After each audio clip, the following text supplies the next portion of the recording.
So I've been thinking a lot about language and how it actually affects the way that we think, and the way that we think, of course, affects the way that we act. So let's talk about it as I get ready for the day. um, so obviously, I'm American. I speak English. English is my first and only fluent language at this point in my life. I did take 3 years. Try not to cover up the camera too much. I did take 3 years of sign language in college. We'll call it 2.5. I didn't finish that third year. So I took about 2.5 years of sign language in college.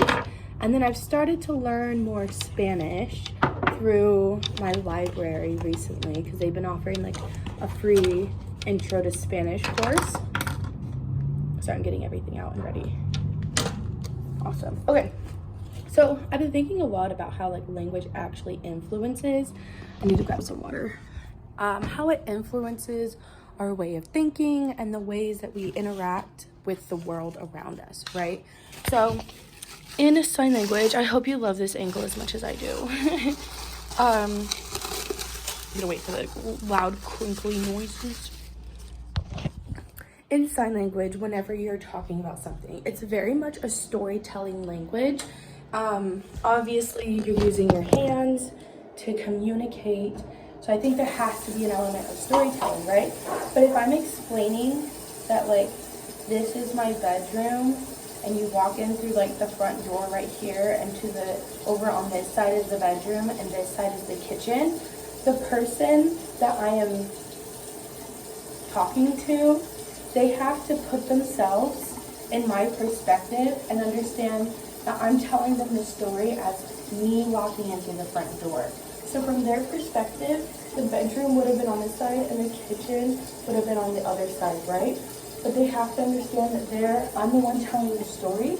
They have to put themselves into like my perspective to truly understand the full context of everything that I'm telling them, right? So I've been thinking a lot about how that might influence the ways that they think, because having a language that forces you to continually put yourself into someone else's perspective, I think would play like a really big role in the ways that you think, right? So I don't know for sure. I haven't spoken with enough deaf people to like truly understand their community and their culture in that regard. But it's been something that I'm thinking about a lot, right? And then with Spanish, they have everything like labeled as like this is male and this is female, and probably the context when the language was like first being written down, or like was first like being used in the way that it is like in the modern time. Like, what am I trying to say? They have all the like the different like, oh, this one's female, this one's male, in the context that it was being used, right? So a lot of things that like women predominantly took charge of would have been like woman words, and then the rest is just kind of male, right? Which I find a little odd that the fallback for most languages is men, right? At least most languages that I know. I'm sure that there's some out there that are more like female dominated, whatever you want to call it. Like the fallback is like mankind whenever we talk about like English stuff, right? Or like the fallback on like words in Spanish, usually if you don't know, you'll probably guess that it's a male word most of the time, right? There are certain things, of course, where it is just like, oh, like, this one's like a female word, but whatever. Hold on, let me get one more bowl. Oh, this is so I can put my hair up so it's out of my face. Yoink. Awesome. I don't think it's gonna stay up. I don't know where any of my hair ties are. That's okay. Okay. So first I put on my vitamin E oil. So I don't know. I've been thinking a lot about how like our language actually influences the way that we think, right? And like anybody who's studied mindfulness and like mindset, they understand that like the way that you talk to yourself plays a really big impact on the ways that you're able to get uncomfortable, right? And I've done it with myself, especially in the gym, that I'm trying to like get back into doing some things that I used to be able to do like fairly easily, and it doesn't come as easily to me right now. It's like obviously I haven't practiced it. Like I know all the fundamentals and all the basics, but like when it comes down to like actually executing, it doesn't work out. Like my max deadlift was like 205 in high school, which for a small person like me was like over double my body weight. And now it's like 80 pounds. So I don't know, it's a little rough. Sunscreen, but it's alright. It's alright, you know. But since I've been going back to the gym a lot more, I tried something where like it was like, okay, I understand that part of my performance is going to be based on what part of my ovulation cycle I'm on. So like, unless I like truly did this experiment over the course of a few months, also planning it out with my ovulation cycle, that would be the best way for me to get like true results. But I'm honestly just not gonna do that. However, I have been trying this thing where when I go in for the week, I haven't been going as recently because like, I don't know, I've been busy and it's just been exhausting, to be honest, and that's okay. I think it's good to take time off things. Personally, I know people are like, build your habits, never take a day off, but like, fuck dude, I'm just a girl. So yeah, I don't know. So anyways, where I was going with that is with our mindset and how we talk to ourselves plays a really big role. Is there's times where I'm like in the middle of a set and I'm really tired, I don't want to continue anymore, and I'm just like, fuck, you know, like, do I just like quit now? Like I totally can, like I have the agency to stop at any point that I want to, but I also have a little bit of an ego and I don't want to stop.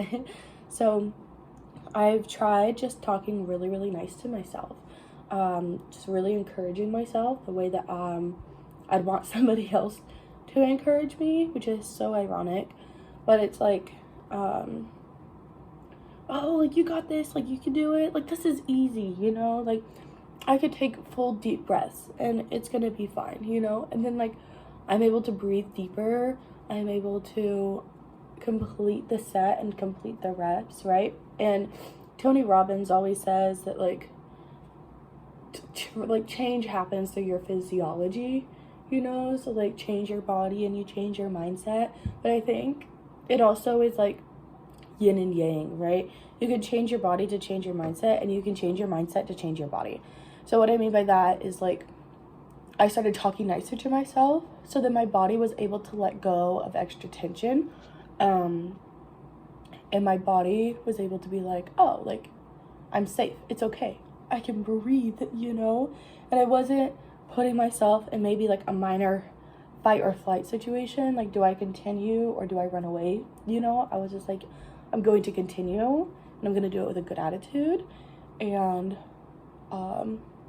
my body was able to kind of relax more into like the swing of everything, and it became a lot easier for me to continue the reps. Just like craziness, you know, but coolness as well. So I think a lot of the time we don't truly understand how our language impacts the way that we think. And at least for me, being a woman, being an American woman, one that predominantly grew up in like a Christian church.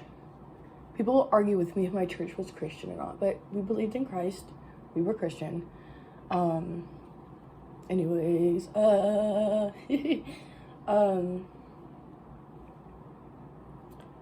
ew, sorry, I got distracted. Like, growing up the way that I did, I continually would put myself in other people's shoes as the speaker, and thinking about the differences between that and how people that know sign language speak, I wonder if there is a difference in the way that we think. And I've been thinking about it a lot more too, because I know a little bit about the deaf culture. I interacted with some people that were deaf, and then we also just learned a lot about it just from our books and from our teacher. And predominantly, people who were born deaf and grew up deaf, they are very direct and they are very honest with what they think and what they feel. And a big part of that honesty is just not caring how the other person is going to interpret what you say, right?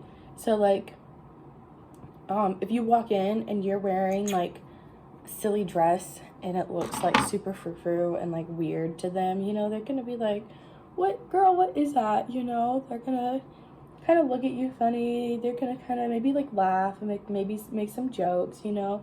And it's never like ill intended. Like, it's just their very genuine, honest reaction.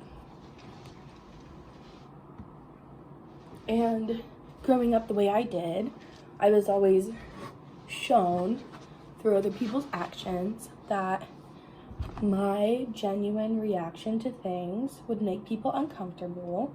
It would make people feel unloved and unwanted. And I was always taught through other people's actions. Nobody ever came up and directly told me these things, of course. So I was shown through other people's reactions to my situations that like it was not safe and okay for me to live authentically, you know. And I think about it a lot because I'm like, yes, of course, I want people in my life to feel comfortable around me, and I want people to know that I will be a safe space for them, and that I'll hold space for them. But at the same time, like, if I'm always doing that for other people and nobody else is ever doing that for me, there comes a point where I can no longer hold that space for other people, because I need to give myself more time so I can hold that space for myself. This looks so weird in the camera, not gonna lie. That's okay. And I think a big part of that is also like the way our language is formed, just in and of itself as a whole. Like, we're taught as speakers to put ourselves in other people's shoes instead of having the listener put themselves in our shoes, like how the deaf community is taught.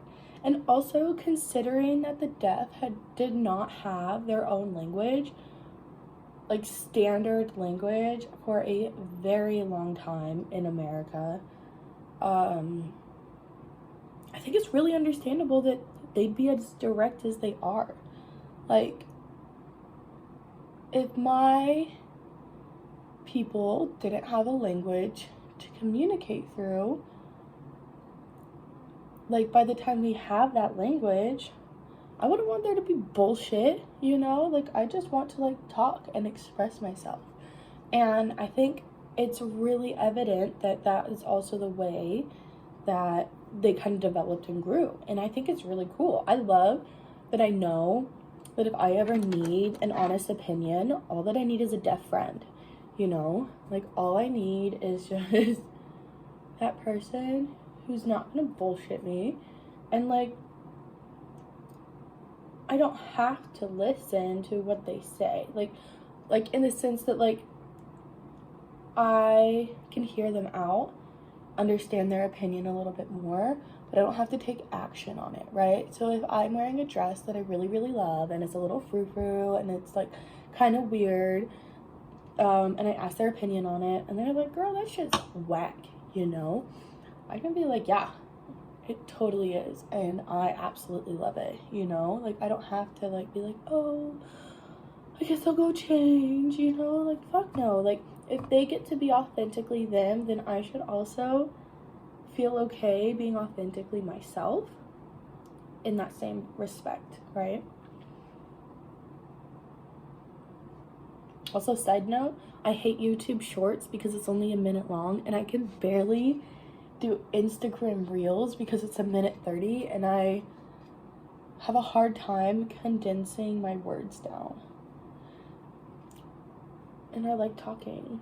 It's a part of my history. It's a part of my culture.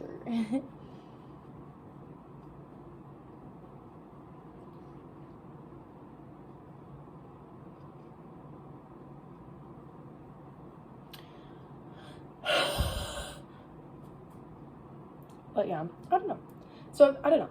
If you guys speak other languages, definitely let me know down in, like, the comments below, like, how you think it shaped your perspective and your, like, reality that you're a part of. Because, I don't know, I want to hear more about other people's experiences with this, because I know I'm not the first person to, like, really truly talk about this, but it's also the first time that I think I've really truly started to understand and, like, get it, you know? Especially being an American, I don't think there's a lot of us that speak more than one language. And I've noticed, like, we could be visiting an area that's, like, predominantly Mexican. Like, most of the people are Spanish speaking. And that's okay because, like, they're used to everybody around them knowing and speaking Spanish, so they maybe don't know English, you know?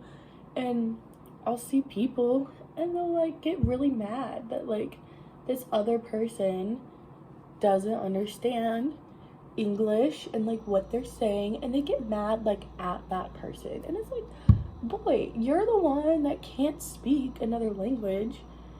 Like, why the fuck are you getting mad at them for? I don't get it. I really don't get it. Because, like, if I don't speak their language, that's an L on my side, you know? Like, I could have taken more time to, like, get to know them, especially when I'm, like, in their environment. Like, it's not even a thing of, like, oh, like,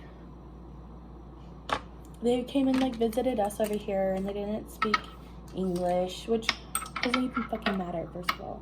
Second of all, what the fuck are you getting mad about it? Stupid.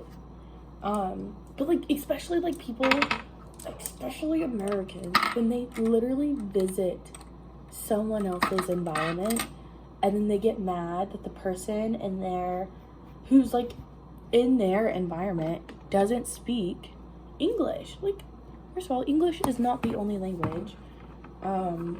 There's plenty of other languages out there that, in my opinion, are kind of better. Because of the way that they make you think. Sign language, for example.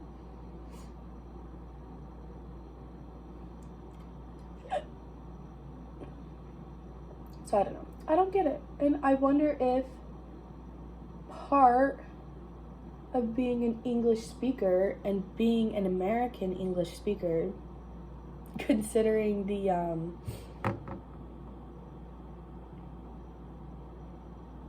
I don't know how to put it right. We as Americans just feel like there's, like, I feel like as a general, there's, like, an arrogance about us. It's like, oh, America is the best. America is the greatest. Because that's what we were taught in school, you know? Which is another issue, but whatever.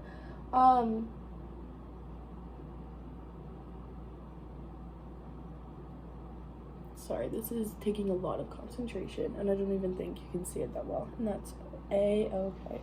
Anyways, so, like, as Americans, like, there's, like, this sense of arrogance about us that's like, oh, like, America's the best, so obviously English is the best language. And it's like, actually, motherfucker, you're wrong, and that's okay.